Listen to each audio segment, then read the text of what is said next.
honestly, just take me out of the oven. I'm so done right now. Let's go and check out which map we're going to be playing on. Again, the 7-map pool, 6 down, 1 to go. And we're going to go... Oh, hello. This is why you guys didn't say anything before. No, I didn't even check it before because we just came out of the cast right now. Like, we didn't even have time. Fair enough. Villa will be there again, and it's SCARZ bidding theme park. Now, this is difficult to cut no matter how you look at it, because QConfirm SCARZ have not been having the best time anyways. But is this anything that would help SCARZ to take QConfirm to a technical map hab?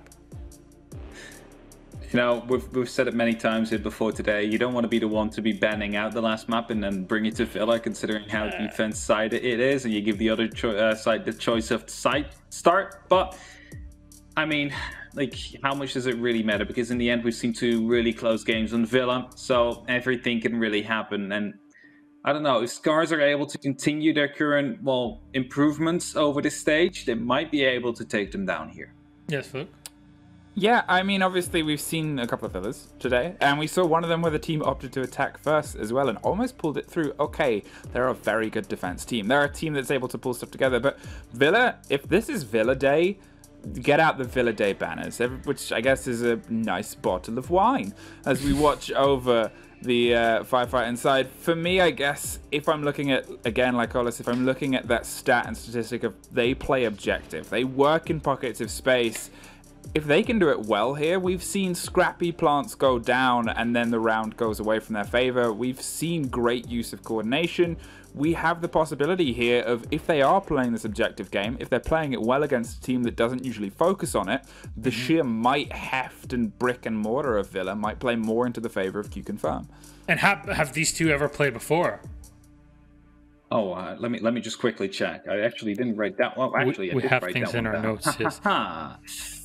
I was just going to say, I wrote it down beforehand. Never played. No, they haven't played each other. No, they haven't. I should have remembered because I wrote it down myself, but somehow didn't. But yeah, QConfirm was basically consistently middle of the pack throughout the last stage. Well, SCAR was always the one to be literally losing almost every single matchup, so they never had an opportunity to meet rather than the first actual day. And, well, you've only had 3 of those first days, and they didn't meet. So, you know, it's finally time for these teams to meet up against each other. Show who is the boss. All right, Villa will be their battleground. Fluke and Hap, thanks so much for your introduction. Let's toss it over to Des for casting this game. All yours. Des. That's what he went with. Des. Fluke, rather than analysing this game, please sit with Milos and teach him some words that will make these throws better. That was a letdown, Milos. I'm disappointed, but I love you all the same. Please don't think I hate you. One thing I might come to hate by the end of the day, though, is Villa. I'm not going to lie. 4 times in a row. A little bit excessive, guys. Yeah. And truthfully, with how things are set up as well, like, this was the game that I thought would go to Oregon. The guys clocked it, actually put it in their notes for this game. SCARZ played it 4 times last bit. QConfirm played it 3. I thought we were going to see it. It's the same for our next game today. We've seen those teams play it 7 times, Oregon, this season so far. If the next game goes to Villa as well, I officially lose all faith in any kind of banning prediction that we have, because no one could have called Villa 4 times in a row today. Yeah, I actually really couldn't have, and we spoke about Oregon being one of those key cornerstone maps for a lot of these teams. Going into this matchup, I'm really concerned for SCARZ. One, we'll point out what you love to point out, SCARZ started an attack. That's a big detriment here on Villa. Starting an attack doesn't matter. Hush, hush now. The reason it does matter is because you look back at SCARZ games against Fav, of which they've lost twice on Villa alone to Fav, and they've won almost no attacking rounds. I think I can only see 2 attacking rounds. Out of both of those games, 2 attacking rounds, which went the distance. Bans coming out now. We'll see whether or not they are repeated. A Ying ban from SCARZ. Not particularly unusual, because what they tend to do on attack is do a target ban. They try and take one of the cornerstone operators of the opponents, and they try and ban that. And on defense, they go a little bit more usual. And there we go. We're my ban again. This has been seen on both of their previous Villa games as a my ban. So it's following the trend again here for the most part. And then for QConfirm, I mean, do they get rid of the pulse again like they did against Fav in stage 1? Because they also got rid of Thatcher as well. This might be a complete repeat of the same trend of bans for both teams here. I want to touch on the Ying very quickly whilst it's there as a thing. Maestro going to be the one that's taken away, so I lean towards those intel operators, as you sometimes see a Valkyrie come through. Definitely the more common ban, but Maestro here is going to be the one to go away. Do you want to touch on the Ying? I think the ban percentage we saw yesterday was something really small, like 6% or something. I think it was 3%. But it's almost like it was something very small either way. It's a number in the single digits. It's almost not worth paying any attention to. When we do see it banned away, very rarely does anyone sit there and go, "Ooh, that's a surprising ban," because it's like, you know how strong Ying is. You know with those Candelas, with the smokes, how much she can do for a team. It doesn't come as a surprise. But either way, it's off the board. It's not going to be used by the other side. Let's get into round number 1, trophy and stat tree, where we are going to kick things off. Very keen to see how Revy can shape up today. We spoke about SCARZ and the change they made recently with Kanos going off to do his military service. Strategic coach Revy has now stepped into the roster. It's hard being a coach, as you probably know, Jess. If you stepped into a game like this, it would be a real tough challenge for yourself. But for Revy, we saw last week what he can do in 1v1s. We saw how he can get that diffuser down and pay attention to nothing else. Feels like here they're making a slight change, given that he's on the Twitch, rather than going towards something like a hard breacher. That being said, there are no hard breachers, Jess, on Villa. I don't know what they want to do with this. What is the plan? I mean, especially when you bring an Amaru, what is your plan with that? Are you trying to shoot up a hatch somewhere? The only hatches are even relevant on this side, at least, or even on Aviator, is Study hatch, and then you've got Astro hatch as well. I'm wondering whether or not they want to zoom straight into Astro with the Amaru and try and get a pre-placed drone in there and get real quick control of it, because you're right, with no hard breach here, what else are they going to do? Are they just going to pull a Fnatic and try and force their way through the doors? Because let's be frank here, they're going up against QConfirm, who has some great gun skill, some great stats here, and this is a bottom floor hold. I've got to check the C4s. Does Producer Boom have a C4 there? Easy. Yes, he does. A couple of C4s as well. This is not bode well if they just go running on in. I want to see a controller below, pop out a hatch, and have the Amaru go swinging up through a hatch. If we're really going to go gung-ho about this SCARZ with no hard breach, that is the way to do it, I think. I'm looking towards the Twitch and thinking, well, there are a couple of gadgets around that can be destroyed here. Maybe it's trying to find those gadgets that might impede them a little bit as a key focus. And as I say, that Nosferatu is straight in. And guess where he has zipped his way up? He's gone straight up into 90, and now they're trying to make sure there is no one hovering around down to the south. And I believe he would be correct. Nothing to be found out with those drones singing ahead of him. SCARZ have a good idea, and pretty quickly have already got control of 90 corridor and are already starting to look towards Trophy and Wolf Door. So this is why they've pretty much given up on the hard breach. They've decided that bedroom isn't the play. They're just going to do a south sweep across to the north. That's a fair enough, strategy to employ. It didn't work for Fnatic multiple times in a row. And I kind of fear now that QConfirm have worked out their push and they're reshuffling some of their utility around to deal with that it won't work. And yikes, they're making an entry and they're making it fastest. What? I mean, look, we knew the comp was going to be erratic and quick, but I thought it'd be a little bit slower to the stage that Jess could stop talking and I could say something, but no. Roldini saying, guys... Nah, I don't blame you for that, Jess. Don't you worry. That was entirely QConfirm's fault. Bad QConfirm for beating down SCARZ so brutally. They set up for this push through into the trophy doorway, and guess what? You didn't have a flank drone set down. No one was sat on drones because everyone was heads up trying to get into the site. And Roldini blast down those final two. That round was over as fast as it started. That was insane. One, I was upset that the Amaru didn't do anything magical. Of course, on this map, there's only a few magical things you can get away with doing. And secondly, to that point, I mean, they gave QConfirm, I'm going to say there was 4 seconds there where QConfirm had clued onto the push, rotated an entire shield, and everyone had shifted their sights over towards them. That crucial 4 seconds might have been the problem there for the attackers of SCARZ. And going into this round, Heartbreacher in hand, Yana in hand as well, so Revy's got the grenades, and maybe they're going to slow things down here. Maybe they just wanted to start off with a little bang there, Des, which is fair enough, but they got banged back, let's be honest. Big time. The one thing I will give a nod to, and I almost wanted to point this out earlier on, the reason why you might see a team try and do something crazy when they're on the attacking side is, say, you've had a really good defensive half and gone 5-1. One attacking round that catches the other side off guard can give you all that you need to close things out, or at very least to guarantee a draw or overtime. So I appreciate trying to do something different here and trying to catch QConfirm off guard, just trying to get an early round on the board in the attacking half of Villa. Fair enough. But that one was a little bit too chaotic for me. Either way, things should slow down. You are correct. Now the Hibana is back on side. This is looking like a much more normal composition coming out of the side of SCARZ, so I think we're going to see a bit more straight and narrow siege here. Like Hollis? Oh, no. Like Hollis, buddy?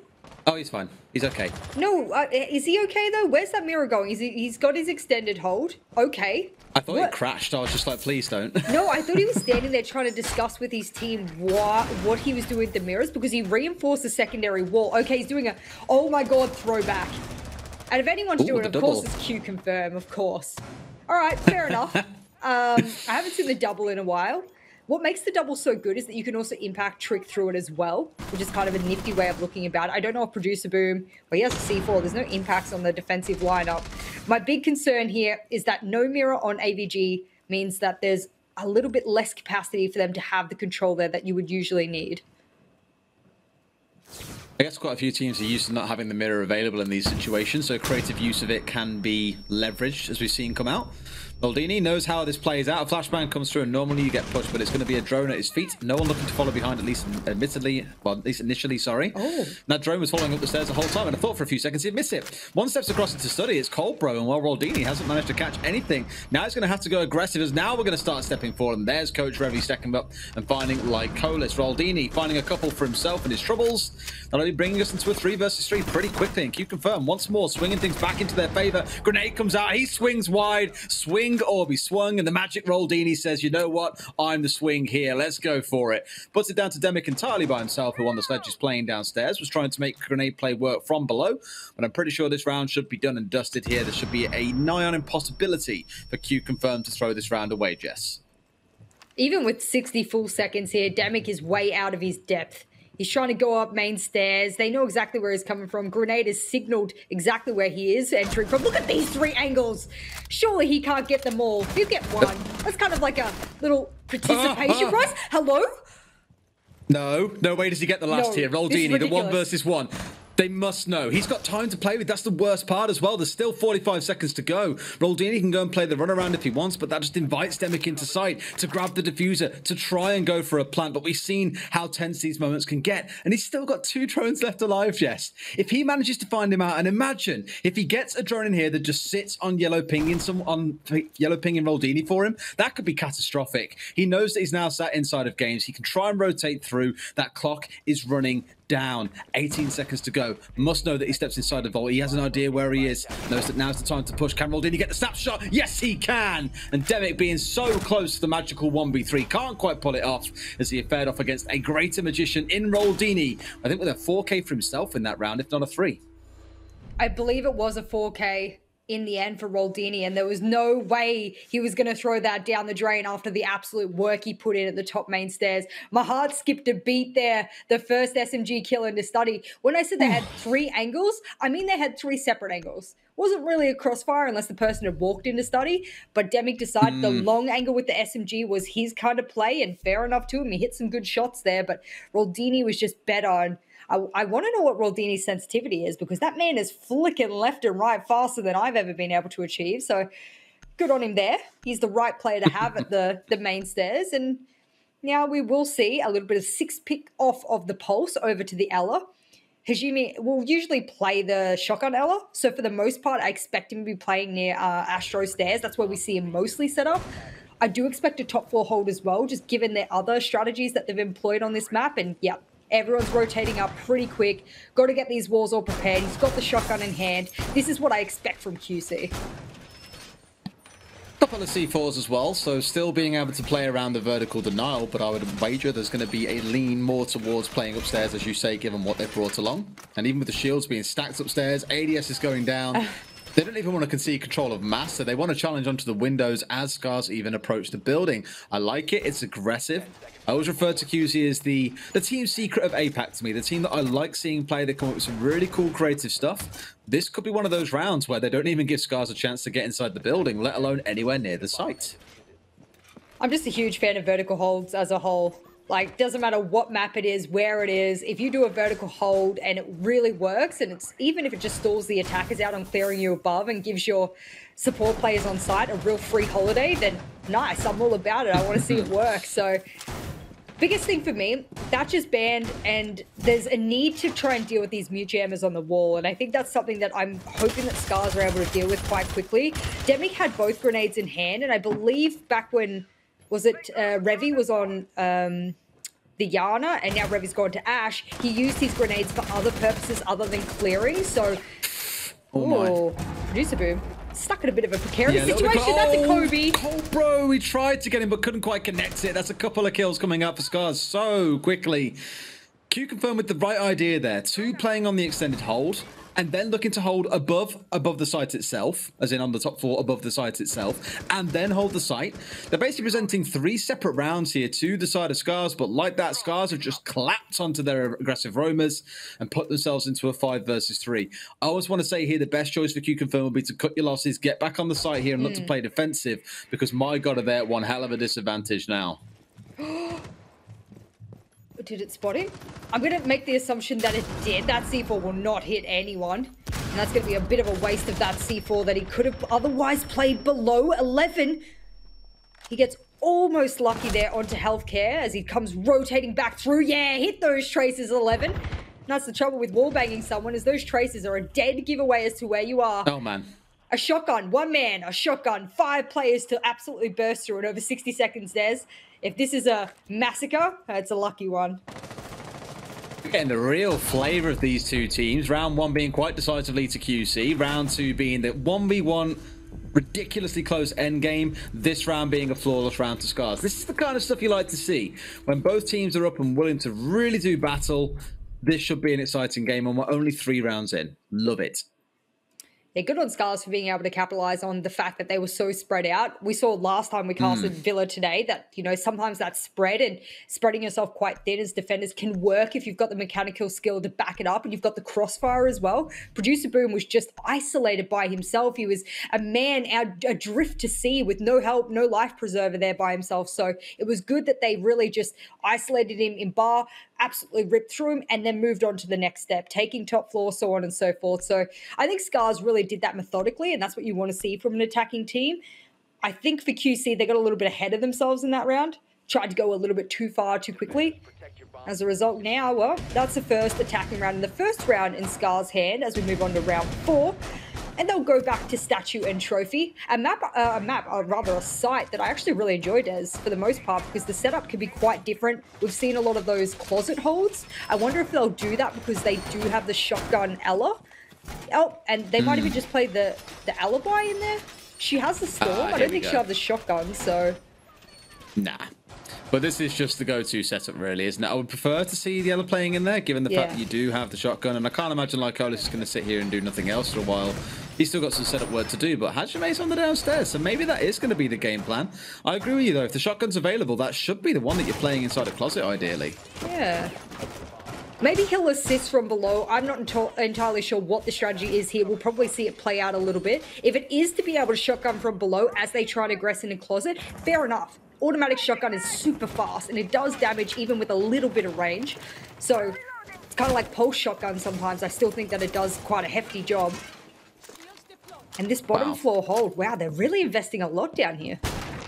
Not just in the, it's not so much the bottom floor hold, it's more the fact that they have basically double layer defense here, where right above Hajime, you've got the setup coming out of Lycolis. So between the two of them, they're kind of looking to support both with the vertical angles that Lycolis has opened up, and also Hajime preventing someone like the Sledge getting in, chucking grenades up from below, for example. Really just trying to support each other. I'm interested to see how this plays out. Exactly right, and Lycolis, he has no idea they're being pushed. That timing on the reload, what a shame. He could have saved the life of Hajime there, but he'll go down, and that's the shotgun gone. But they did waste one impact. Good shot onto the feet there. I actually think he'll stay alive nonetheless. It was a good use. They wasted one drone and one impact there on the shield. So be with you as you may as to how that may have affected it. And hello? Critical mistake. Hatch is open. No one's on the windows above. Hello? How is that allowed for free as well? You thought someone would have at least come swinging in below to try and cover him whilst he crawls back outside, but no. A free kill is collected back, and I guess Lycolis has kind of redeemed himself from not watching the angle that was opened up, so it does put us in a 4 versus 4. We are 90 seconds in. They have burnt and wasted quite a lot of time with this downstairs hold, as well as the upstairs aggressive one coming out of the Ella. Like what I'm seeing so far from QC, but for SCARZ, they still have enough opportunity here to be able to bring things back. It sounds like they're moving down to the south here, which could only burn through a lot of time, given they've then got to work their way back up towards the north. Yeah, there's still a lot of those QConfirm players ready to be able to meet them at the door of both above site and below. Healthcare will be in Well, actually, they don't have those C4s below anymore. They've actually completely decided to give up the bottom floor, which is fair enough. And another rotate of the shield by Lycolis identifies that the push is rotated. This is what I mean, is that QConfirm are very aware as to where all these players are. And that clone will run in and absolutely dead set give away the guys here, 4 SCARZ in their attack. And you got 40 seconds left, Des. They know exactly where you're coming from. You either hit your shots as you enter, or you go down, and you go down the same way you did in round 1. I get Fnatic vibes here. We saw them going for pushes like this earlier on and just being completely destroyed on their push in, and only just spotting out the camera as well. That's going to feed more than enough information on where this push is coming from, with Colbro doing a full rotate up towards the north. Believe he's going to go and play an Astro window here to help them contest onto anyone that's sat inside of Astro and looking to contest a long angle, normally being sat behind a shield. They don't know that I think Producer Boom is really close here. Out comes a C4. That would have been a double kill, but Healthcare's helped him out already with a great spray through the soft wall. And as I said, Colbro has indeed got himself up onto the window, but it's in a 1 versus 3. QConfirm clap back hard there with a really good site defense. As I mentioned earlier on, this is basically what we saw coming out of Fnatic earlier on, and they didn't drone inside to spot that Producer Boom was inside of Trophy itself. We all saw the outcome beyond that point. Well, this time they actually had Revy drone on in and give the call, but I mean, even if you know someone's there, he's got a C4 in hand. He has a more advantageous angle on you, and you're trying to go through a murder hole, of which is the door straight into Trophy. You've got no other entrance. You've got someone repelling on Astro, who, quite frankly, is not able to shoot through the reinforcements between Astro and side. So you're really at a disadvantageous position. Fnatic vibes, you know, PTSD I'm feeling there, because in round 1, it went almost exactly the same way. I don't think SCARZ are learning from their mistake here. Granted, they did lose a player. They called the rotate. They tried to make something off of it. I think the biggest mistake we're seeing here on Villa, because this day has been full of Villa, is that teams who do not open extra lines of sight up onto walls, onto side, etc., and around it, are the ones who oftentimes lose out when maybe they could have won it. Fair to say it's coming down to timing as well. This has been the big fear of the day in the game that we analysed against, and now coming into this one, time does become an issue. As you saw in that round a second ago, it came down to the final 10 seconds. If there was a little bit more time, you could do the dance of death with C4s coming out of Producer Boom, dodging away from them, stepping back in. But what I will get to QConfirm was the defense they pulled off there, with Hajime dropping a spray down from inside a statuary doorway. At the same time the C4 came out, what do? Where do you contest? You're being sprayed from the side, so you can't ignore and not challenge the angle. You also can't shoot the player who's bringing out the C4 unless you've got literally perfect coordination between the 2 players that are there. And even then, you're probably pretty much guaranteed to lose a life. So well played by QC on the defense too. It's good to see a lot of those intel ops being utilized as well. I mean, Maestro is off the board, so you're down one of those cameras. You know, Echo is auto banned, so what do you have left to play with? Maybe, you know, you bring a mute, a bulletproof cam. You've got those Valkyrie as well. So they seem to have a really good understanding as to where all these SCARZ players are at all times, and whatever that's coming from, whether it's default cams, sound, Valkyrie cams, etc. I'm happy to see that they're responding to it, no matter where that push is coming from. SCARZ now, they're on the back foot here. They're 2 rounds deficit. And Des, I think the big thing for SCARZ is that if they can walk away with 2 rounds on attack, they can feel a little bit better going into the second half, because you don't really want to propel yourself into a negative situation on defense and have to win every round. Got to give a nod to Colbro switching over to the IQ as well. Clearly been plagued constantly by those Valkyrie cameras, and it's just saying we need to be getting rid of those boys. They can't keep on tormenting us this way. So yes, they've got this kind of anti-camera setup, the anti-intel coming out the IQ. They've still got that Iana to help them collect the information in the first place. So there are the right tools here for SCARZ. But as we've seen a couple of times, unless they're the ones finding the opening kills, things just keep on slipping away from them. We've almost hit the half round mark, and they don't have main stairs control. I believe what they're trying to do now is go underneath. And, oh, Roldini? The dodge god? No, the great Roldini, he's a magician. Oh, I was there, now I'm here. Haha, you didn't see that happen, did you? Sleight of hand by the man himself. He sleight of handed that grenade, which was absolutely ridiculous, by jumping up on that table there to just completely dodge it. Great game sense. And now, well, I think they're out of quite a lot of utility, which would have otherwise given them a little bit more area to move here, especially against QC, who are now all back on site for the most part. Kenon chose to spoil my fun by saying that Roldini isn't a magician. The equivalent of what you're doing there is telling a kid that Santa doesn't exist. So please don't ever say that to me. Believe that he's a magician. Believe he can work magic for this team, because he is one of those new picks that came in alongside Dark as well. Roldini seems to be making more of a mainstay than Dark at the moment, but we've already spoken about this quite a lot and the changes they can make with that roster. They even tried playing without healthcare a couple of games ago, which was a bit of a surprise given how well he's been playing. But this flexibility in the roster does lead to a lot of change in play styles. It has led to a little bit of volatility for the team that hasn't been positive for them, but always keep that in the back of your minds that they can change things going Playday to Playday. Looking at the final 30 seconds as a quick mention, only 3 drones remain left alive for SCARZ here, and 2 of those are in back pocket. Now there's only 1 left, and that's still in back pocket. It's all down to Revy entirely by himself. I'm kind of surprised that he would still have 1 in back pocket and not out holding a flank somewhere, but he's got a lot of work to do here potentially when there's only the 1 left. And the rest of the team have got to go in completely blind, and they try and push in, but they found 3 kills. They've almost pulled it back. They've got to go for the plant. Is there a C4 to come singing out? Producer from below has got it in hand, but he's in the wrong place. You've got to rotate over, my friend. You're out of time, I think, in this one. It's all down to the 2 upstairs by themselves. Healthcare swings in for a triple kill in this round, and Revy is left outside alone. Producer Boom now has got to try and win the 1 versus 1 as Healthcare is down. Potentially could get brought back up if they're a bit quick about it and stick the defuse. There is a lot of work to do here for them, Jess, inside 25 seconds.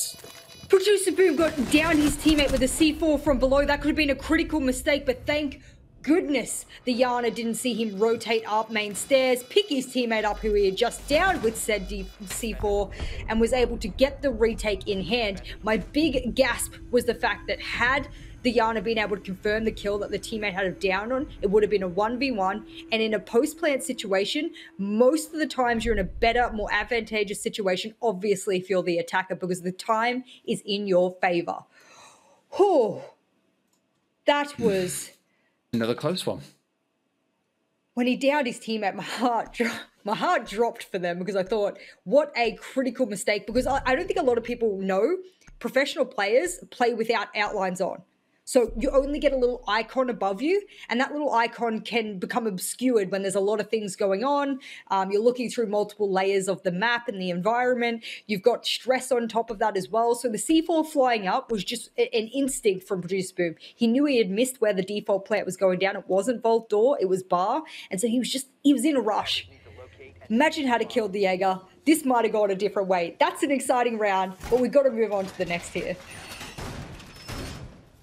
Ooh, okay. That's 2 rounds in this half that have been criminally close to SCARZ. Round 2, and that round is the second to go. Round number 5 could have come down to the 1v1 or the 2v2 going their way, and the round fall into their side. And even in the last round when the plant was down, you thought maybe there was a world in which they can do it, but no. QC sit at 4 rounds, SCARZ at 1. You mentioned they could really do with the second round here on the attack to give themselves some kind of comfort going into the second half. How do you think they sit if they only go in with 1 round on their side? No.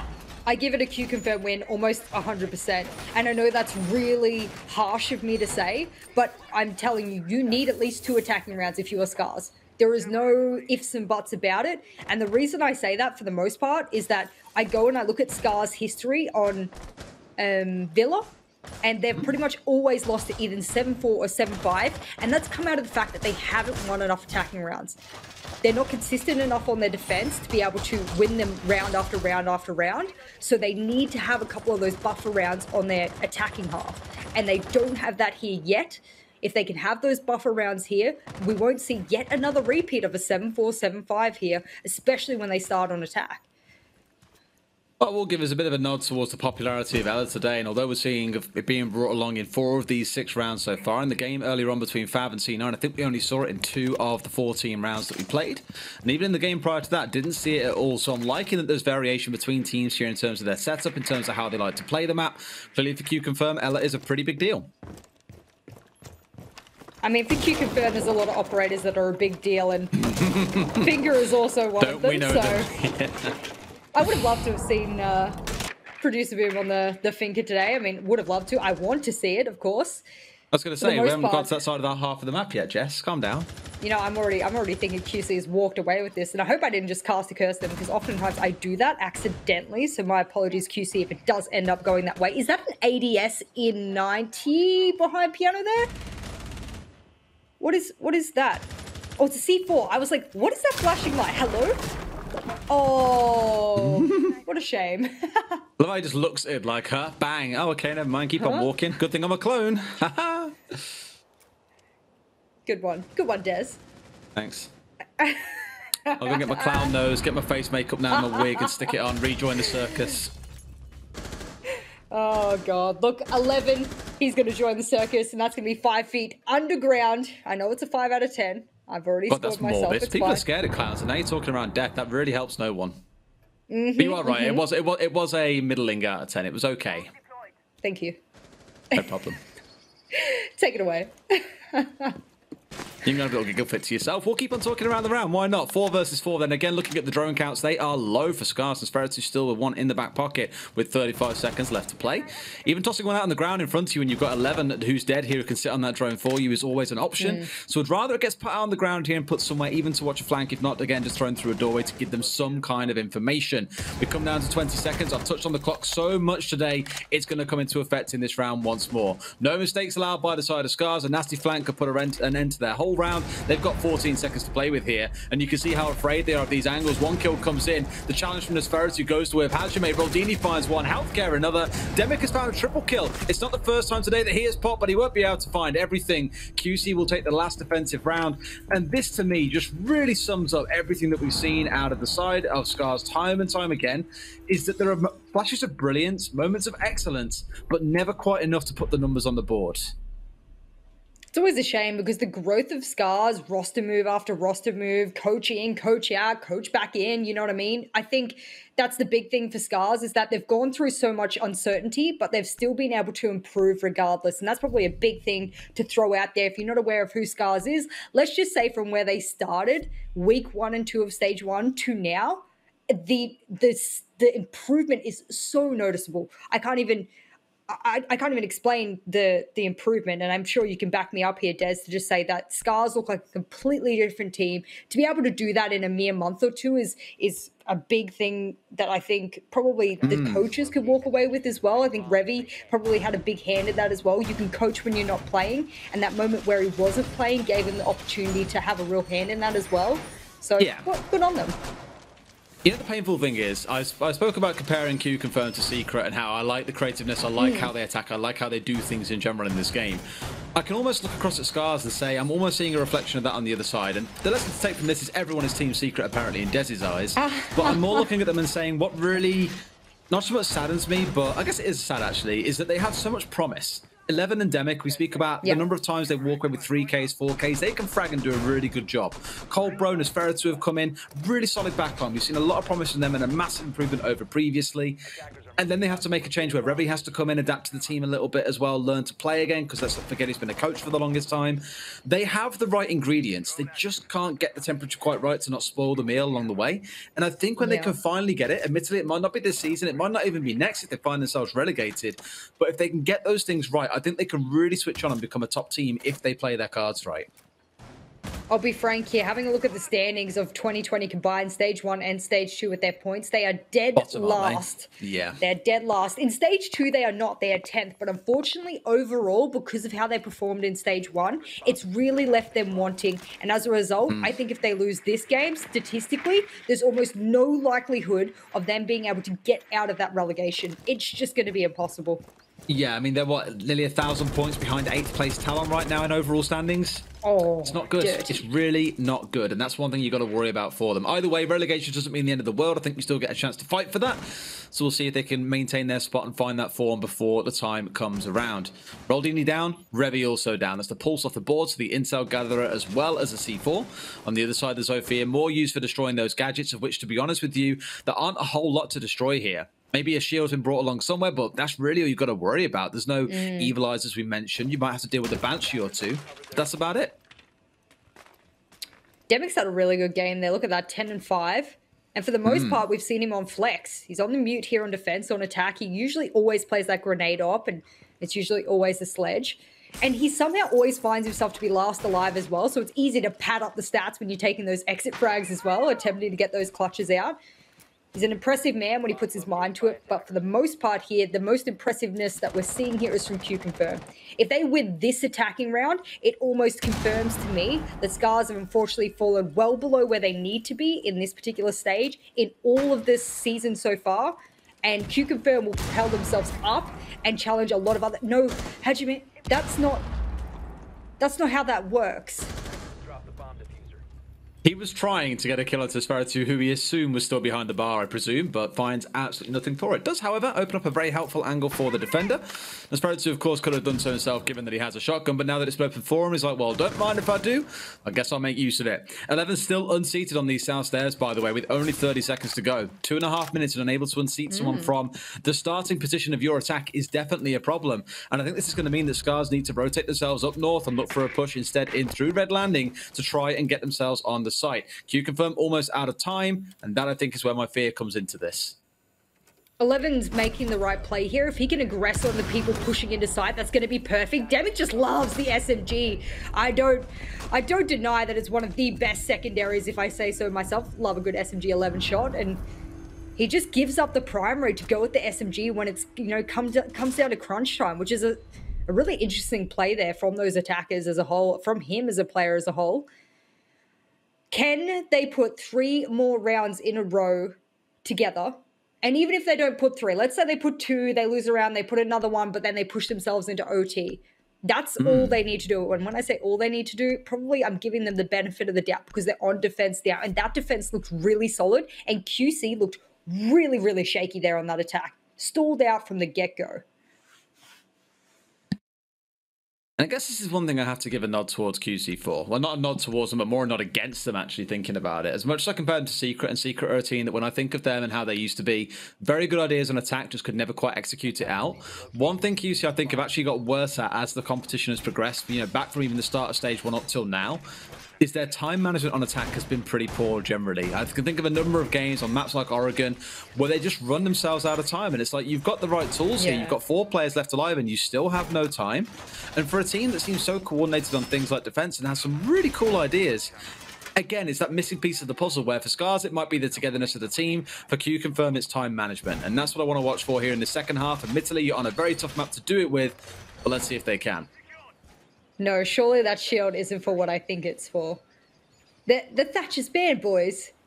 What my understanding of having that shield there, you've got the ADS and you've got Cobra on the ban, is that he wants the bandit trick. Now, I don't mean to be rude here, but if they are going to bandit trick, of which that shield looks like it will shield the bandit, there's probably no need. They can ban it, and you can ban a trick a lance, of which the Kali does provide, and by doing so you do take a little bit of damage, but if you can keep the wall closed, it's really advantageous. So I hope we see Colbro be successful with that, because for the most part there's no ace on the... Oh, there is an ace on the attacker now. There you go. So we have an ace. You won't really be able to bandit trick all of them if they throw multiple, so they're going to have to hope here that he only throws 1 at a time. Still plenty to play with, and I'm always liking, again, the innovations we're seeing from a few teams like the Kali being brought along. I think it was, I can't remember who commented on it earlier on. It may have been you, it may have been us, I don't remember. Someone definitely said that they're enjoying how much Kali was starting to see. And it's almost the same story with a couple of operators on the other side as well. Like Ella I mentioned for this map as well, although historically was very popular on this map.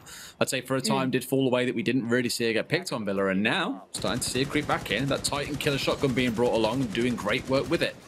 Either way, QConfirm looking out towards the master bedroom side. They want this wall opened up.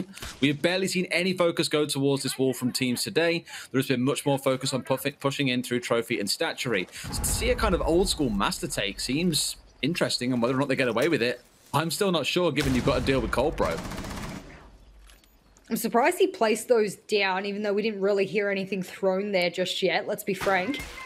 He needs to pick them back up. Does he get it? I think he lost out on that one. No, he didn't. And he's picked the wrong wall. What a shame. He could have put it on one of those walls. He would have got it. He will end up getting it, but for the most part, now that that wall is opened up, they can put 1 more lance and it should be well done and dusted. But they've wasted pretty much half the round here in doing so. And if this wall getting opened is their main plan of attacking... Oh, Colbro. Oh no, he's upset straight through. If this is their main plan of attack, then it's not going to do much. But Revi, what a good shot there out of the head of Hajime. That's the IQ gone. And well, that was from below, wasn't it? Yep. A little bit of a messy affair for both teams, I think, playing around the master wall, whether it was throwing C4s into electric or just really struggling to put really any pressure onto the wall. Vertical play could have been a piece for them here. We see this kind of thing on Clubhouse all the time when it comes to holding something like CCTV wall.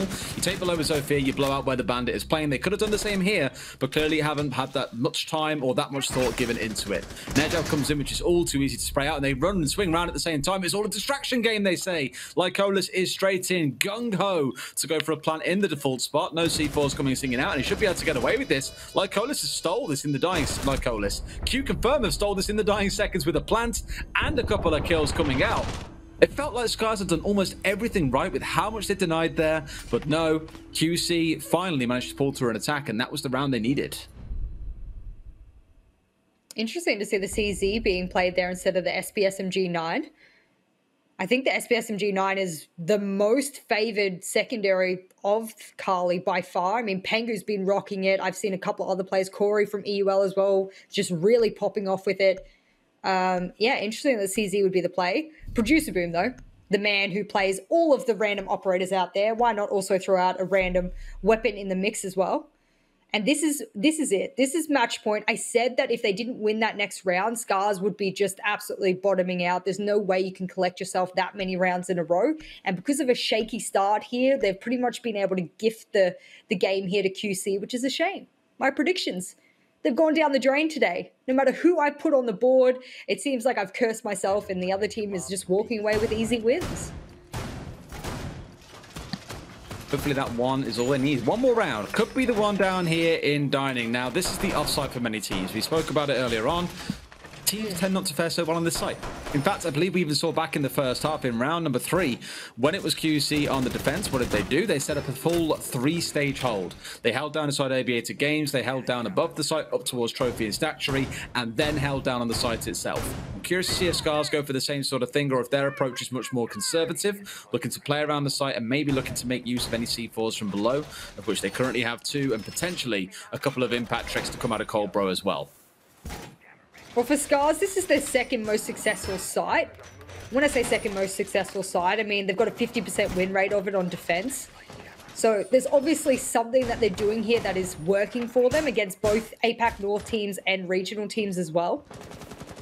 I'm hoping it's that extended hold we're seeing a lot of those players do over towards Library. I think for the most part, I've really enjoyed the addition of Coldbro. I think when he came in, they tried to get him to be a bit more of a fragger. And now they've kind of given Revy the opportunity to do that on attack, and they've swapped them around a little bit, which I actually think suits Coldbro a lot more. I think he's got a better understanding of how to employ things and use his mechanical skill at the same time, whereas Revy's got a lot of really good game sense, but doesn't always have the opportunity to show gun skill at the same level his players does, which is what is expected for some players, for a coach, for example, who doesn't play as much as a player does. Now he's a player. I wonder how that works, Des. Does he just scrim now? Does he still coach? Does he still, so what do you do? Lead? Does yeah, he like, I mean, you can't have 2 computers, yourself. one where he sits down as the coach who directs the team, then steps up, moves across and sits down the next one and goes, right, boys, let's get into it now. That was a really good motivational talk by the coach. Let's get in it together. Come on, let's go. Can you imagine? That's a lot of work. Speaking of work, look at the work they've made here on top floor. Yeah, that's good. That's good. That's a 6 out of 10 because that was nice and short. I like it. It's concise. Thank you. Thank you. They've made good work of this wall upstairs. In fact, SCARZ have just given up top floor completely. You speak about them needing to get top floor with by a minute 30 on Cafe. I argue on this particular site, you can have a little bit more time wasted above just to get full control. And you can still get a lot of that control quite quickly. I think there'll be a couple of breaching charges, yes, and they've been opening up really key parts of the site. For the most part now, unfortunately, because they've had so long upstairs to be able to work some of this floor, it's looking really dangerous for SCARZ. They've got to pull something out of the hat here. Pull something out of the bag, out of somewhere, and there's the opening kill. You said they need to find something, and they find the diffuser, and they find Lycolis down on that ace, trying to push down into the basement stairs. I assume to try and catch out or trade onto Demic. Sadly, Demic was the one to find those shots first. Hajime straight back up, and now he's trying to pincer onto Demic, who's still stuck downstairs. No doubt he'll have to rotate elsewhere, but guess what? He's got support in the form of 11. Striking through and bringing down Hajime. A 3 versus 4 for the side of QConfirm. SCARZ, at least for now, in a slightly commanding position, given there are only 30 seconds remaining. You can see them all preparing for the execute here. They're saying, hold this, stand there, go here. We've got 20 seconds left. We all flush site as quickly as possible, and we either win our ones or we don't. Surely they go for the plant here and they jump down and collect the diffuser. And if they don't, 10 seconds left, Des, they have to go for kills. Oh, that was a good kill to kick things off. But like you say, timing is of the essence. It doesn't matter what kills you find if you can't kill everyone. 11 strikes back with a double. Revy with another. Roldini is all by himself. He may be a magician, but guess what? There's no magic rabbit to pull out of the hat here. That's going to be round number 9 going the way of SCARZ. And QC will have to wait potentially at least one more round before they can close Villa out. I don't want to say that came off the back of Revy, but his positioning and understanding that you had to rotate down Astro stairs. They knew they had the diffuser on Pantry stairs by the time he rotated all the way down from bottom Astro up to Pantry. And once you know you have the diffuser, you often see teams almost completely focus themselves on that diffuser, especially when time is low. I think Revy had the right idea there. No point going up on a site and protecting site when the key aspect of that round was diffuser was down, protect it with your life, throw your body all over it and block it as best you can. I think that's exactly what he did. And he got gifted some kills for it as well. So good stat padding for him. But 3 more rounds to get it to OT. 3 rounds in a row, mind you.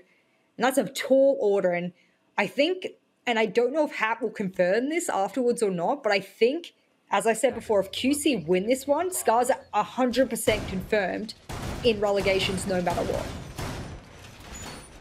How does it shape up? Because SCARZ are currently 0-1, right? So then be 0... I know. I haven't got the save 2 in front of me, so I need to try and pull up on the screen. So in this phase, they are currently 0-1. Yes, they lost to Fav the other day, 7-5. On Villa, of all places, of course. If they lose, they go 0-2. So the max they can end is 3-2. Now, obviously, this all depends on the results of other teams. But for a team that ends 3-2, generally finishing in, what, 3rd to 5th place... You're not really going to get enough points from that, I don't think, to save you, no. Looking at what other teams have got. So 3rd to 5th place in the last stage got about 1,400 points on average. Would that be enough to save them? And they're currently on 1,741. Yes, and also consider the fact that others will gain points no matter where they finish as well, down to a minimum of about 600. Yeah, I think they're pretty much done if they lose this. Yep. That was my calculations of it. Of course, I'm going to get Hap to confirm that, but my calculations have worked out that this was the do or die here for SCARZ. A lot of people have said, and I think even Gio might have mentioned, that if they go back and they do their nationals to fight their way back into it, they're in a really good position with these roster changes to do so. So even if they do get knocked out, their possibility of coming back in through their national system is quite high. But you never know. I mean, there's a couple of teams in that particular system that have shown a lot of fight, a lot of might as well. I think the one that is sort of standing out is Whale. And then that might have been a team or Bosard or something like that that had stood out in that particular national league. So that'll be something SCARZ will have to think about. But we're here right now for APAC North. And while SCARZ is still here, they still got a fighting chance. I think the big thing, Des, now is do they have what it takes? Do they have enough in the tank left to be able to just pull it to an OT? They have a point to prove, in a sense, and demonstrate that they are worthy of being here. Not that they aren't, of course. They have had it rough, and I spoke to Coach Hybrid an awful lot about this. They have had it very rough, much like teams like Fnatic, who couldn't relocate, couldn't get themselves together, had to play on ping. SCARZ have had it just as, if not more rough in their situation too. So it is unfortunate, but either way, it puts us in a round where we are now into round number 10, and Producer Boom is on that champion. Playing too much of other games. Operator that you've been wanting to see all day long. It is that thinker coming out. And when that trigger gets pulled, you know full well that people are going to start dropping. They find one rather than the second. Another stim comes through, another burst of adrenaline literally coming in to try and entice the rest of QC forward here to try and collect these kills. There is one more out to the left. Sees him first, and that's a great flick across onto Revy. Unfortunate not to collect those kills with the worst gun in the game. That makes it a 5 versus 3 for SCARZ. A lack of information for QConfirm could hurt them, though, as we come into the final 60 seconds. He's trying desperately to get that mute jammer up there, and he might have to go around. Oh, no, I think... No, he wasn't able to get that, I'm not sure. I cannot see. My screen's... No, he didn't get it. My screen was pixelated, but nonetheless... Yeah, mine too. 11. This really key position. Top main stairs seems to be the main point power position for all teams today on Villa. All teams that have been able to hold this site. This has been the power position. We've seen teams storm it, pinch it, use utility to get rid of it. It doesn't matter what they do. This just seems to be the key position when you're pushing this map. And right now, QC are struggling to get it. 20 seconds left, Des. Time again. Ash is barely in the building. What can they do? It's the same as in round number 7, where they left 11 alone at the bottom of those stairs and said, hey, you want to hold those stairs? Not fine by us. We'll go for Aviator instead and try our pushing through that angle. They're going to try and blitz in here. I imagine in behind Vault Door is absolutely going to be the play. In comes one, but Cobra with a flank. 11 on the south finds another. Cobra with a second. And like that, QC are going to lose the round once more. It comes down to the clock. It looked pretty scarily close at the end there, because obviously you had that big LMG come storming through, some finger charges as well. And I mean, you could just keep holding down mouse 1 in one of those situations, assuming that you haven't wasted the rest of your ammunition throughout that round, and really make something of it. Colbro was in such a key position there. Did he come from Trophy, or did he come from 90 and swing around there? I'd missed exactly where he had zoomed through. I think he came through Trophy. Okay, cool. So he had come all the way up and around to the point where by the time Ash had entered through bedroom with 20 seconds left, you don't even have time to look over there. You have to get in on site. Barbed wire was still pushing them back. This is great for SCARZ because, quite frankly, QC are losing their own rounds. It's not that SCARZ are doing magical things. It's that QC are just not able to get through any of these power positions. And they're giving up on it, they're rotating, and they're rotating with only 20 seconds left. So at that point, you're losing the round for yourself. We keep on saying it's just one round, but it's also just 2 rounds coming through for the side of SCARZ. They collect them, it's another overtime on Villa. And I know I joked about it at the start, but another overtime on Villa? Pain in saying that sentence, yes. Oh. You know, it's better. You know, I will say it's better than Oregon. And the reason I say that is because Oregon feels like there's only 1 or 2 ways to play every site these days, with a minor adaptation coming out of teams like Chaos, etc. But on Villa, if the mirror's in, things change. If the mirror's not in, things change again. We've got different angles. Do we have shields in play? What kind of intel operators do we have? Are we playing vertically or are we playing horizontally? That's what I kind of like about Villa. And I think we're seeing a good distribution of different strategies here from a lot of teams, from both vertical plays against Fnatic to now SCARZ attempting to reinvent that here themselves. Alrighty, so that mirror is being brought out once more. Saw the interesting double mirror window set up earlier on coming out onto the master wall. It's not going to be anything quite so crazy in this round as it is not an extended hold. One instead is going to look in towards Astro, and one staring out into Master. So really trying to discourage a north side attack and force the side of QConfirm to come in from the south. And I think we've only seen 1 or 2 rounds today in which an attack into Trophy and Statue has been successful when it comes out from that south side. And clearly QConfirm are aware of that, and their focus is still going to go onto the north, taking the path less trodden, should we say, putting a real big focus in trying to go through these electrified walls, the mirror windows, but confident that's exactly what they want to do. Well, generally you want teams to go the path of less resistance, but I'm seeing a lot of resistance up here. And if they have to rely on these 2 Twitch drones to get rid of that wall denial or go for those mirrors, for example, I don't think they'll get much from it, I'll be frank. I don't think you get one even near that mirror. Twitch drones are quite loud. Demic's watching the Astro entry. There's multiple players around the mirror. So I don't imagine that will get the use that we want it to, thanks to Easy to pointing that out. We'll see whether or not he gets one in. I think he may have also just shot one. I'm not sure. It might have been another drone, but this looks like to be a connector push. This actually, is this a full connector push? No, it's not. There's a couple of players on the other side with the diffuser. It's going to be a pinch push now. So they are definitely still looking towards Master, and here comes the Russ Hajime straight in there and doesn't care about no shield. Man's got no time to hang on. 5 versus 3 with 2 kills. A third flies in. That is the kind of execute you come to expect from QC. Into a 5 versus 2. 11 on the flank does come up, but only takes the 1. A little bit too keen to get in and prevent the plant going down. Now it's down to Revy. Oh man, what a player to leave in a 1 versus 3. Doesn't even know about the angle behind the shield there, as Lycola's caught him off guard. SCARZ, that, like we said, looks like it's them buried and out, and they will be definitely condemned into relegations. But for QConfirm, a small glimmer of light has now illuminated itself, and who knows what the next few weeks holds. Few games even.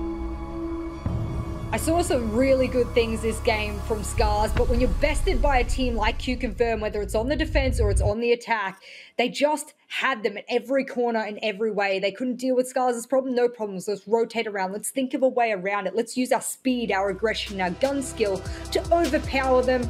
And as a result, SCARZ will walk away. The sore losers here today, firmly in the seat of relegations as well. But hopefully we see them come back for the next year of games, and that's what I'm hoping for. Absolutely. And the one thing to note again is for SCARZ, all the pieces look like they're there. It's just taking a little bit of glue to get it all to stick together and find that secret formula. Again, about Team Secret, we saw them do it in Europe between stage 1 and stage 2. Maybe for SCARZ, it will come in the next stage. But either way, let's go over to the desk and get their thoughts on yet another Villa matchup from today.